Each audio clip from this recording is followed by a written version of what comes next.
포스코 지주사 전환 관련 사실관계 설명드립니다.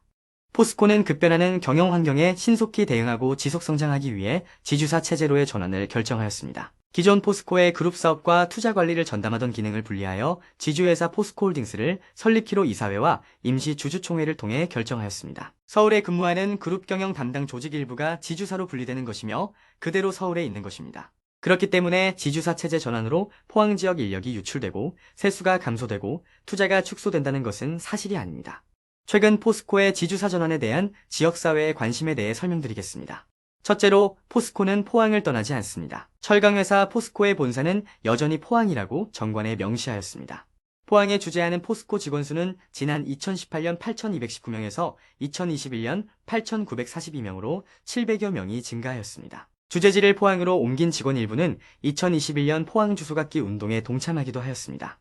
포스코 그룹사와 협력사의 지방세 납부액은 포항시 세수의 약 30%를 차지하는데 지주사로 전환하더라도 포스코 사업장 면적과 종업 원수는 변동이 없기 때문에 포항시에 납부하는 세금도 감소하지 않습니다. 지난 17년간 포항에 투자된 금액은 총 18조 7천억 원으로 연평균 1조 원이 넘습니다. 이러한 투자 사업은 포항시 재정 증가, 고용 창출 등 지역경제 활성화에 기여했습니다.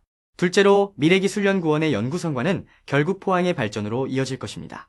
급격한 경영 환경의 변화 속에서도 미래기술을 선점하고 신성장 사업을 육성하기 위해 미래기술연구원을 설립하였습니다. 미래기술연구원을 설립한 건 포스코 그룹의 생존이 걸려있기 때문입니다. 미래기술연구원은 AI, 2차 전지 소재, 수소 분야를 기반으로 그룹의 미래 사업에 대한 연구를 담당하며 포스코 기술연구소, 리스트와 함께 미래가치 창출을 위한 연구 역량이 한층 더 강화될 것입니다. 국내 주요 대기업들은 수도권에 연구소를 개설하여 우수 인재를 확보하고 기술 교류 등을 통해 미래기술을 개척하고 있습니다. 포스코 또한 AI, 2차 전지 등 미래기술 분야 인력 자원이 풍부하고 IT 기업들과 협업이 용이한 수도권에 미래기술연구원을 설립할 계획입니다. 미래기술연구원이 우수 인재를 영입하여 신사업 기술이 양산화에 성공할 경우 포항에 생산 설비를 우선 투자할 계획이기 때문에 미래기술연구원의 연구 성과는 지역 경제 활성화로 이어질 것입니다. 셋째로 포항 지역에서의 투자와 상생 협력은 앞으로도 변함없이 계속될 것입니다. 포항제철소 건설 당시 7만 2천여 명이었던 포항시 인구는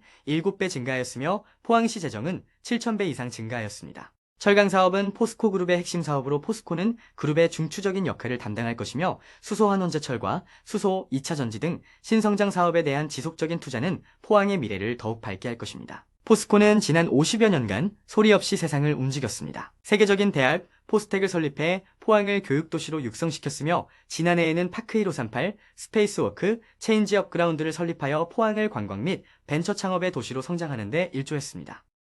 1968년 4월 1일 포항 종합제철 주식회사가 창립된 이후 포스코는 포항 시민 여러분들의 사랑과 관심을 자양분으로 성장 발전할 수 있었습니다. 포스코는 함께 성장해온 지난 반세기의 역사를 잊지 않고 다음 50년도 포항과 함께 할 것입니다.